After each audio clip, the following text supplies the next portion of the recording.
Hello and welcome to the mentor classes Pune. आज हम इस टॉपिक में पढ़ने वाले बच्चे कि कैसे हम रिडक्शन फॉर्मूले का यूज करेंगे और क्यों हमें रिडक्शन फॉर्मूला लगाना चाहिए।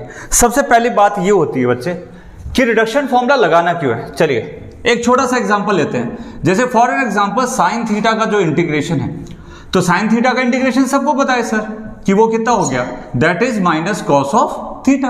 बट प्रॉब्लम क्या आती है बच्चे कि मान लो कि इसका इंटीग्रेशन बोलता हूं साइन स्क्वायर थीटा, तब इसका इंटीग्रेशन आप इसको चेंज कर सकते हो।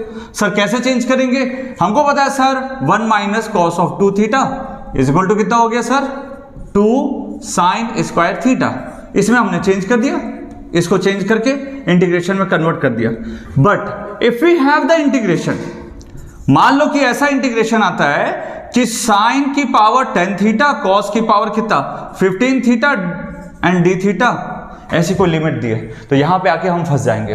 तो इसीलिए इस चीज को सिंप्लीफाई करने के लिए हम यूज करने वाले हैं रिडक्शन फॉर्मूला। अब रिडक्शन फॉर्मूला कैसे यूज करेंगे, चलिए एक एक करके हम लोग इसको समझते हैं।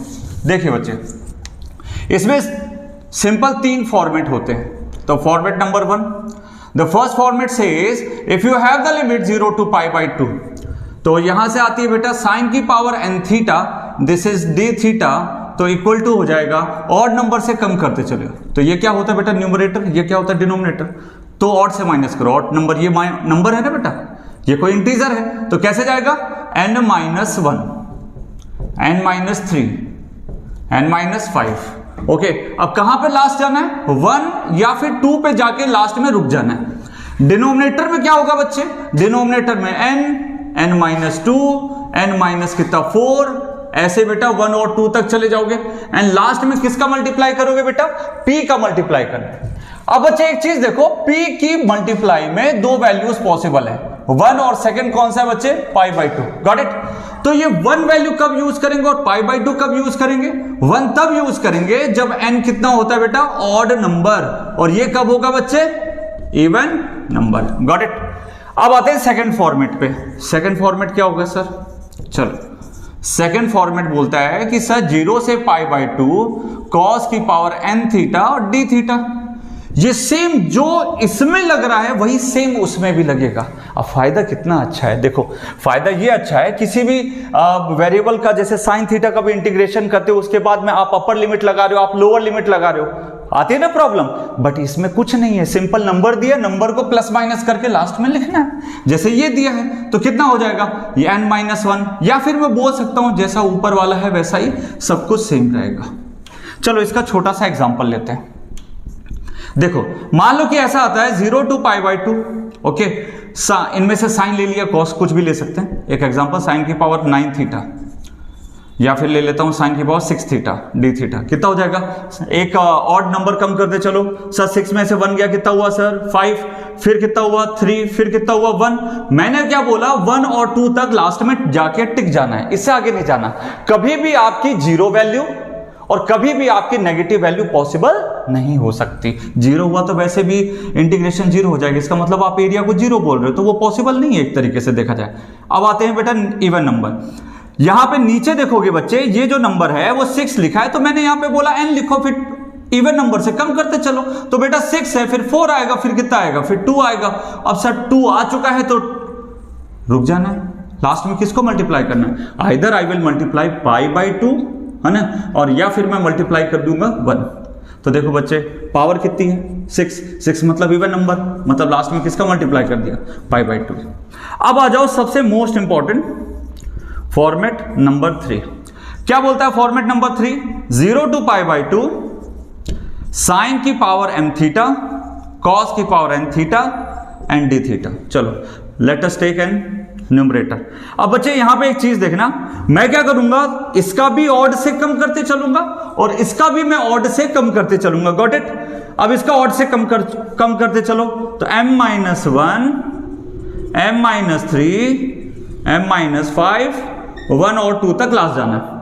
नेक्स्ट, अब बेटा ये क्या नंबर है, n नंबर है, तो n minus 1, n minus 3 and so on. Last में कहां जाके टिकना बेटा 1 और 2, बस सिंपल सी याद रखो, रुकना कहां पे 1 और 2 तक। अब नीचे बेटा ऐसे नहीं मुंह उठा के तुमने लिख दिया अरे सर लिख देते n लिख देते m लिख देते, नहीं, पहले इन दोनों को क्या करोगे, पहले इन दोनों को ऐड करो, इन दोनों को ऐड करोगे तो कितना बनेगा m प्लस n। फिर अब इवन नंबर से माइनस करते चलो, m plus n minus 2, m plus n minus 4, last में कहां तक 1 और 2 तक। अब लास्ट में जाके क्या मल्टीप्लाई करोगे p। अब p की यहां पे 2 वैल्यूज पॉसिबल है। चलो चेक करते हैं। देखो ये इवन के कॉम्बिनेशन, ये नंबर के कॉम्बिनेशन क्या बन सकते हैं, या तो even even, odd odd, even odd या इवन ऑड, ऐसे 4 कॉम्बिनेशन बन सकते हैं। पर पाई बाय 2 की वैल्यू तभी मिलेगी जब m and n both even. Okay, बाकी क्या, अदरवाइज कोई भी कंडीशन होगी बच्चे, आपको क्या मिलेगा, 1 मल्टीप्लाई करना है लास्ट में।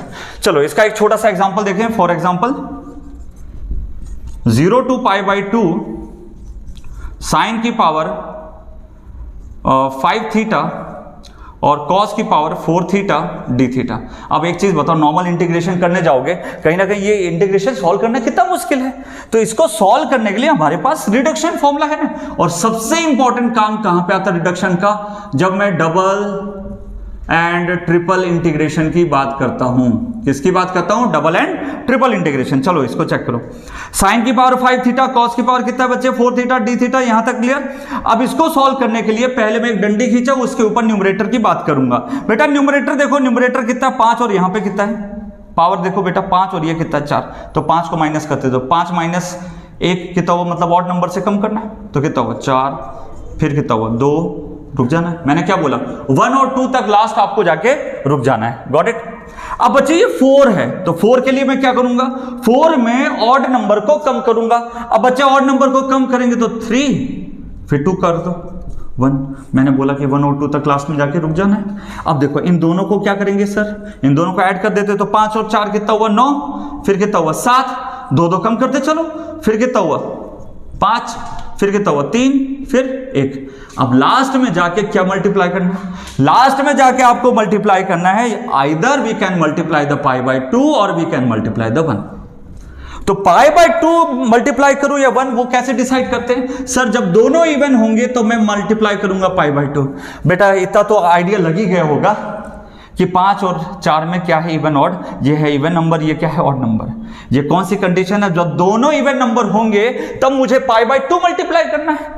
यहां पे तो भाई साहब देखो ना, 5 और 4 इवन ऑड का कॉम्बिनेशन बन गया, तो सीधा 1 उठाओ, काम खत्म। अब देखो कितना आसान इंटीग्रेशन है, यहां से 3 थे 9 बन गया, और कुछ कट रहा है तो और कुछ तो कट नहीं रहा, ठीक है। यहां पे आपका आ गया तो 4 दूनी 8, और फिर यहां से आ गया 5 थे 15, 15 थी 45, 45 इंटू लास्ट में जाके 7 मल्टीप्लाई करके चेक कर लेना, वो आपका आंसर बन जाएगा। Got it. ये है सबसे इंपॉर्टेंट चीज। आधे बच्चों को तो यही नहीं पता रिडक्शन लगाते क्यों है। आपको ये अंडरस्टैंड होना जरूरी है कि रिडक्शन हम लगा क्यों रहे हैं। और अब नेक्स्ट वीडियो के अंदर मैं आपको बताऊंगा कौन से स्पेशल क्वेश्चन है जो 100% चांसेस हैं आपके एग्जाम में आने के। तो stay tuned with us. Next video में आपको कुछ न्यूमेरिकल बताऊंगा, बहुत ही स्पेशल न्यूमेरिकल से, डेफिनेटली आपको काम आएंगे। थैंक यू सो मच, मिलते हैं फिर नेक्स्ट वीडियो में। स्टे ट्यून्ड, लाइक और शेयर जरूर करिएगा।